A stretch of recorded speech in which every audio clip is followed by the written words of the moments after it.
vandag sit ons binne in 'n grot. En dit het my dadelik laat dink aan Dawid, toe hy al 'n groot man was. Maar hy het 'n bietjie vir Saul kwaad gemaak. Saul het nie daarvan gehou dat Dawid so baie volgelinge gehad het nie. Saul het nie daarvan gehou dat Dawid 'n wyse ou was nie en 'n ou met baie talente nie. En Saul het dit sy mission gemaak om vir Dawid te laat doodmaak. En binne in 1 Samuel 24 kan julle gaan lees van 'n spesifieke insident waar God vir Dawid gewys het waar hy moet gaan wegkruip binne in 'n grot soos hierdie. En die beste van alles is, Saul en sy manne het ook daar naby verbygekom en hy het ook in presies daardie selfde grot in beweeg. Nou, Dawid en sy manne het die heeltyd gebid en vir God gevra om hulle enemy, hulle vyande, aan hulle te gee in daardie tyd. En hierdie was die perfekte geleentheid vir Dawid om eintlik vir Saul en sy manne te oorwin. Maar in plaas daarvan om te luister na al sy manskappe om hom wat gesê het, maak hom dood, het Dawid op hy oomblik gekies om eerder na God te luister, om die pausknoppie te druk net eers, en vir God te vra wat hy moet doen. En hy het geweet dat hy mag nie vir Saul doodmaak nie. En hy het net nader gekruip en 'n klein stukkie van Saul se klere afgesny en dit gehou. En later daardie dag, toe Saul en sy manne al 'n eind ver is, toe skree Dawid agter hom aan en sê, Saul, Saul, kyk, ek het die kans gehad om jou en jou manne dood te maak, maar God het vir my wysheid gegee, en God het vir my gesê om jou lewe te spaar. Hier is 'n stukkie van jou klere.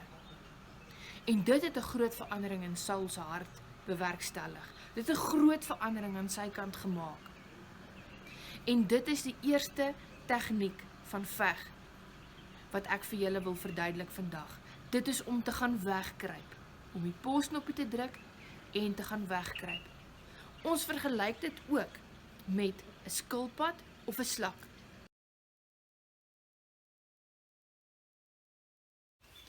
So kom ons gesels 'n bietjie oor die keuse wat Dawid gemaak het om te gaan wegkruip. Oor daai keuse om soos 'n slak of soos 'n skilpadjie terug te klim in jou dop.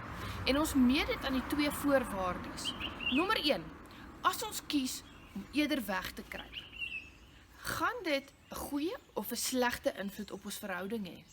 Wel, ek dink is een van daardie waar meeste van die tyd dit eerder vir ons 'n beter uitwerking op ons verhouding het, In plaas daarvan om te gaan veg en moeilikheid te maak en om vir Saul te konfronteer en hom dood te maak, om eerder te kies om weg te kruip, om almal se lewens te spaar.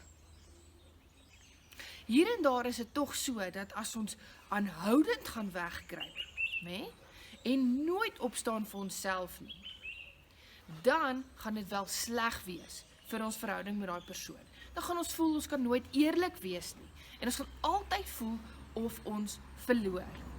Want dit is ongelukkig wat die skilpad is. Hy is meeste van die tyd eintlik 'n verloorder. Die tweede ding, is dit die moeite werd om te gaan veg oor hierdie ding? Die skilpad sê nee. Dit wat hy graag wil hê, dit waaroor hy wil beklei, is nie regtig vir hom nou so belangrik dat hy sal in 'n fight met daai persoon gaan nie.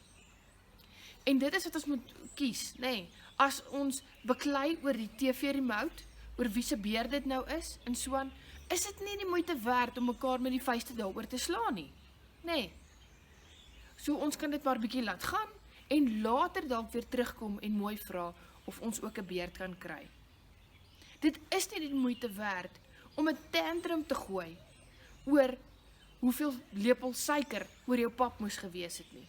Regtig, wees dankbaar dat jy wel pap het en dat jy wel suiker het om daaroor te gooi. So oukies, dit is wat ons vandag by Dawid binne in die grot, binne in sy cave moes kom leer het. Kry julle camouflage klere reg, ouens, want dinge gaan nog rof raak op hierdie eiland nommer 3.